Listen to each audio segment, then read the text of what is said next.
Narsampet municipal ఎన్నికల ప్రచారంలో మాజీ ఎమ్మెల్యే పెద్ది సుదర్శన్ రెడ్డి పాల్గొని పలు వార్డులలో ఇంటింటి ప్రచారం నిర్వహించారు. ఈ సందర్భంగా ఆయన మాట్లాడుతూ తన పదవీకాలంలో మంజూరైన నిధులతోనే నర్సంపేట పట్టణ అభివృద్ధి జరిగిందని అన్నారు. అవుపడుతున్నటువంటి ఈ రోడ్లన్నీ కూడా కాంట్రాక్టర్గా ఇప్పుడున్న ఎమ్మెల్యే దొంతి మాధవరెడ్డి కాంట్రాక్టర్గా పోస్తున్నాడు తప్ప ఈ నిధులన్నీ తెచ్చింది మీ బిడ్డగా గులాబీ పార్టీ ఎమ్మెల్యేగా నేనే తీసుకొచ్చా.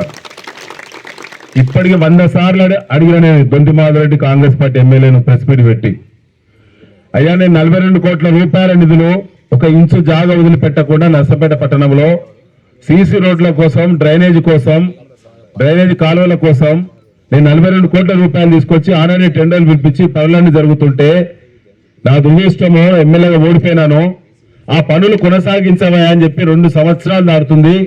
అనేక సార్లు నిరసనలు చేసినాం. ఎందుకు ఆపుతున్నావు?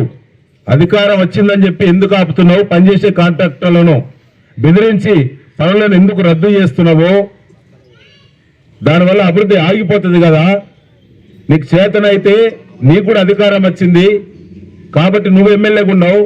ఈ 42 కోట్ల పనులు పూర్తి అయితే ఎక్కడన్నా తక్కువ ఉంటే నువ్వు కూడా తీసుకొచ్చి నువ్వు కూడా పనులు చేయవచ్చు కదా అని చెప్పి అనేక సార్లు అడిగినాం. నాటి నుంచి నేటి వరకు ఒక్కసారి కూడా ఇప్పటి వరకు దొంతి మాధవరెడ్డి గారు అడిగిన ప్రశ్నలకు సమాధానం చెప్పలేదు.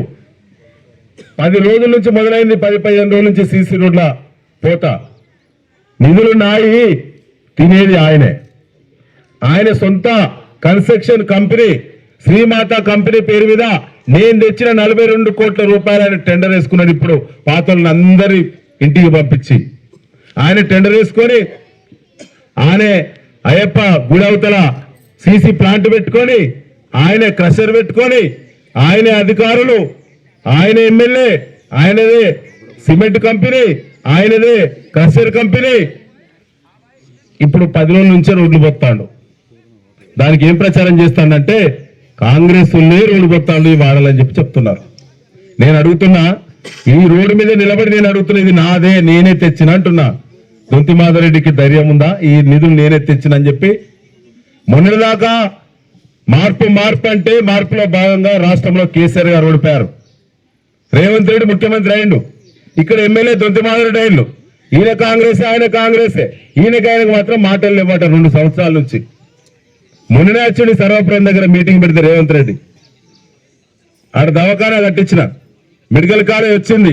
పేదోళ్ళకి ఎంత న్యాయం జరుగుతుందో ఒక్కసారి ఆలోచన చేయండి.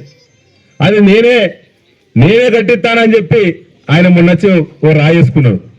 సిగ్గానిపేల కాంగ్రెస్ వాళ్ళకి ఆడ దవాఖానా నడుతుంది, కాలేజీ నడుతుంది. అందులో పిల్లలకు ఎంబీబీఎస్ డాక్టర్ సీట్లు వచ్చినాయి. రోజుకు 600-700 మంది పేదలు దవాఖానకు ట్రీట్మెంట్ కోసం పోతున్నారు. ఆయన మొన్న రాయేసుకున్నాడు. వేసుకొని కానీ మొన్ననే వచ్చిండు రేవంత్ రెడ్డి. ఆయనకి నాకు మాటలు కలిసినాయి 2 ఏళ్లకు మాటలు కలిసి నెల కాలే.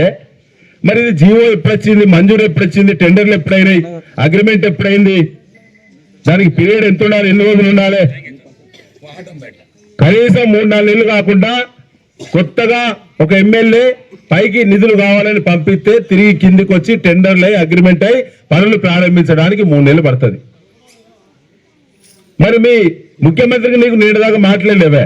ఎందుకు ఈ బ్రోకర్ మాటలు, అబద్ధాల మాటలు, చిల్లర మాటలు? నేను పనులు చేస్తే నా పనులు నీ పనులు అని చెప్పుకున్నాయి. సంపాదించుకుంటే సంపాదించుకో, కానీ నర్సంపేటకు ఏం తెచ్చినావు? నేను గోదావరి నీళ్ళు తెచ్చినా, పాకాల నీళ్ళు నేను తీసుకొచ్చినా, నర్సంపేటలో రోడ్ల అభివృద్ధి నేను చేసినా, నర్సంపేటలో 57 రకాల ఉచిత రోగ పరీక్షల కేంద్రం పోలీస్ స్టేషన్ పక్కెంబడి నేను తీసుకొచ్చినా, ఇలా మెడికల్ కాలేజీ తెచ్చినా, పెద్ద దవాఖానా కట్టినా. కేసీఆర్ గారి నాయకత్వంలో నర్సంపేటను ఒక విజన్తో అభివృద్ధి చేసిన నేను. ఒక మాట మీ అందరూ చెప్పాలి, మైనార్టీ మిత్రులు కూడా చాలా మంది పేదవాళ్ళు ఉన్నారు. ఎంత పేదలు ఎక్కువ ఉండేటువంటి పాత సిటీ మనది. నర్సంపేట పట్టణానికి మహిళలు, ముస్లిం మహిళలు కుట్టు మిషన్లు ఉచితంగా ఇవ్వాలని చెప్పి నేను ఎమ్మెల్యే ఉన్నప్పుడు తీసుకొచ్చిన. పంపిణీ పెట్టిన మన ఎమ్మెల్యే క్యాంప్ ఆఫీస్ లో పెట్టిన రోజే కలెక్టర్ గారు నా పక్కనే ఉండే. పెట్టిన రోజే ఇక ప్రారంభిస్తాను ఎన్నికల కోడ్ వచ్చినప్పుడు. ఎన్నికల కోడ్లు ప్రారంభించినందుకే మళ్ళీ కేసీఆర్ గారు వస్తారు, నేనే వస్తా. ఎట్లా లబ్ధిదారుల పేరు అవన్నీ కూడా వచ్చినాయి, ప్రొసీడింగ్లు ఉన్నాయి కదా, తీసి పక్కన పెట్టండి అని చెప్పి చెప్పిన ఎన్నికల తర్వాత బస్దామని.